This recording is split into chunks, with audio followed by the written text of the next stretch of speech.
Guardians of the Galaxy! Yeah! There's going to be a longer video on the Geek Grid, which is another channel which I help run, and we do things on that one, talk about geeky stuff. This is just my thoughts on the Guardian of the Galaxy. I'm not going to talk about what happens in the film, it's just my thoughts and reactions to it. I really like this film. I was very surprised to see how Marvel have just suddenly turned around and gone, do you know what guys, we're picking up something that no one ever knows about, and yeah, we're creating something amazingly great. So I thought that was actually quite cool, and it picked up amazingly. When it first opened, there was emotion, and through the entire thing it wasn't really much of a boring segment like I've normally felt in some films, either DC or Marvel. It just followed this one character who didn't have powers, didn't have anything, but just trying to make a living. And when watching the amazing graphics and stuff, I thought, wow, this is actually really cool. The story was well developed.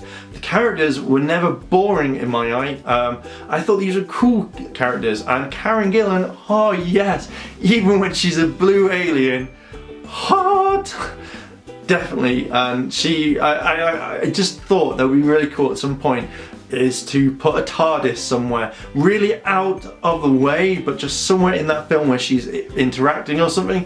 That would be extremely funny, and I think that would have made a little nice Easter egg. The characters were well developed, there was a lot of action, and to be honest, one thing that I didn't realise is that Rocket Raccoon stole the entire show. Now I'm guessing that pretty much any other person that reviews Guardians of the Galaxy, talks about Guardians of the Galaxy, is talking about Rocket Raccoon. And to be honest, if Marvel can take something like that, that character, make it so you want one. When I was traveling back with my friends afterwards, my friend Karen was saying like she wants a cuddly Rocket Raccoon.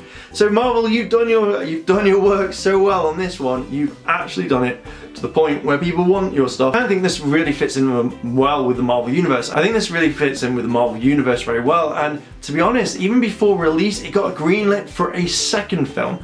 That is something that's quite, I don't know if it's a unique thing, but it was amazing, I think. It's something completely different.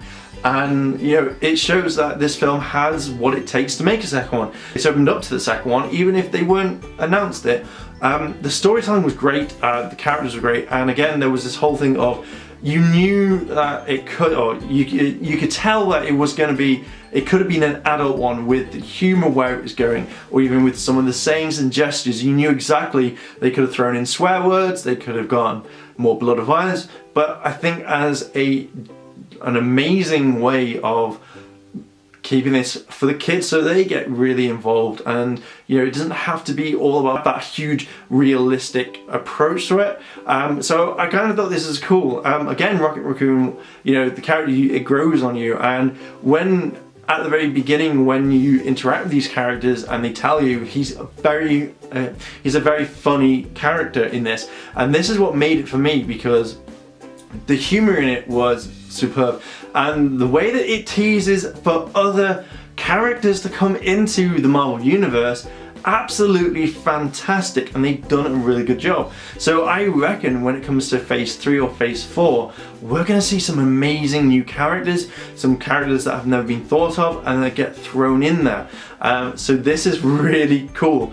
It's all about Star-Lord, and you feel for him. You know that he is a funny character, and you know that he could be one of your best friends, and would always have something witty to say in any sort of argument you could have. I can't remember all the characters. It's just Star-Lord and Rocket Raccoon that you realise the most and talk to them the most about, which I think is absolutely funny. Groom, where he just says, "I am Groom," and again, it's a way that it's not overly used, but you could tell that at certain points on the film, when stuff was good, bad, or serious, he would definitely have the "I am Groom, I am Groom, I am Groom," and stuff like that, and I thought that was quite cool. It was a unique way of having dialogue but not actually having a lot to say. One thing that captured me with the trailers was the technology. So in the trailer, when you saw them lined up and you had the whole blah blah blah technology. It reminded me a lot of like say Stark Industries and what they've used, so it would be quite interesting to see if this was something linked or if this is where they're in tech. But then again, it's pretty much Marvel, so therefore I can honestly see the technology going everywhere. So again, this whole film was definitely worth going to see. I would definitely go see it again. When I really liked this whole interest of characters, I could feel that I could go watch it again. I could buy it on DVD, and it could possibly become one of my favourite Marvel films out of the lot they've done. It wasn't overly done. I was looking for Easter eggs. I've not seen a lot. I know there was a lot thrown in your face, and this is what's cool, which again, I think I like looking out for this in a film. So next time when I go see it, I'm going to be looking out for a lot more that I can find, and then go like, oh, I get that, yeah, I get that. Could they be in the Avengers? Yes, I think it would be really nice. The way that Thanos was introduced, the way that the other characters, and again, like the main bad guy, which you've probably seen on posters, which is Ronan, and I was thinking about him a while ago, thinking, where did they put him in it? So you find out a lot. I tried to keep this without any spoilers because I don't want to ruin it for you guys since it's just come out. So yeah, so I'm really hoping that we're going to see a lot more of these films, and it does prove now that Marvel can pretty much take anything from their universe and then create an amazing film. And if the end title, the end credit thing, what they did with the sneak peek, which you always say at the end of a Marvel film, if they turn around and then go with what they were showing at the end, if they can make that film an amazing film, I guarantee you Marvel have just dominated and won the whole aspect of film universe. If they don't put it if they don't put at the end what it was, then I would be fine, but it was a really nice way to show the fans who know who this person is what it is. And yeah, I think it's gonna work really well, guys. I definitely would go and see it.